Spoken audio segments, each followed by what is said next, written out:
আমাকে সব সময় পরামর্শ দিতেন তিনি, কিভাবে আমি কি করব, কিভাবে করা উচিত সেটা কিন্তু আমি ভুল করলেও তিনি কিন্তু সবসময় তিনি আমাকে বলতেন এবং আমি তার সাথে যোগাযোগ রাখতাম।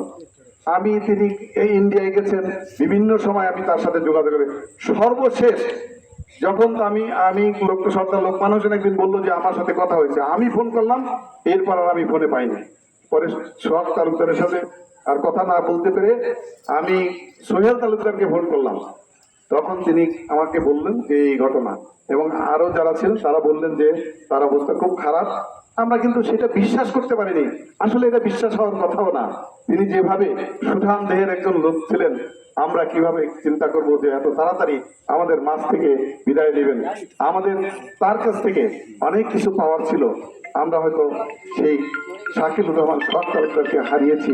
আমরা আজকে সবাই বেদনাতুর এবং আমাদের হৃদয় আসলেই রক্তক্ষরণ হচ্ছে। কারণ আমি যখন সকালবেলা মারুফের একটি পোস্ট দেখলাম, আমি নামাজ পড়ে এসে বসে ডাইনিং টেবিলে বসে আছি, সাথে সাথে দেখি মারুফের একটা পোস্ট যে সোহাগ তালুকদার ইন্তেকাল করেছেন।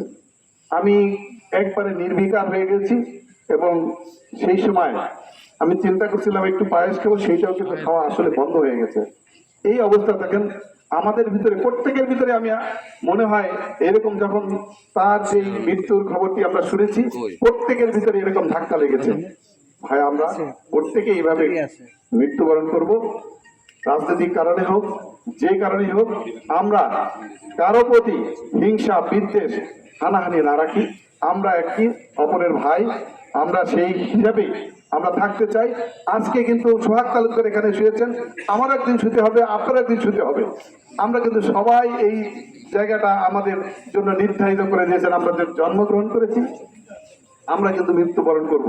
অতএব আমি আমার বক্তব্য দীর্ঘায়িত করবো না। আপনারা সবাই জানেন সোহাগ তালুকদার সম্বন্ধে। আমি আশা করি আল্লাহ তাকে বেহেশত নসিব করবেন এবং আমরা সবাই মিলে দোয়া করব আল্লাহ তাকে বেহেশত নসিব করেন।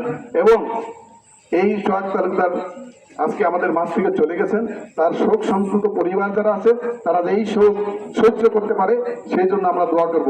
আপনারা সবাই ভালো থাকেন, সুস্থ থাকেন। আসসালামু আলাইকুম ওয়া রাহমাতুল্লাহি ওয়া বারাকাতুহু।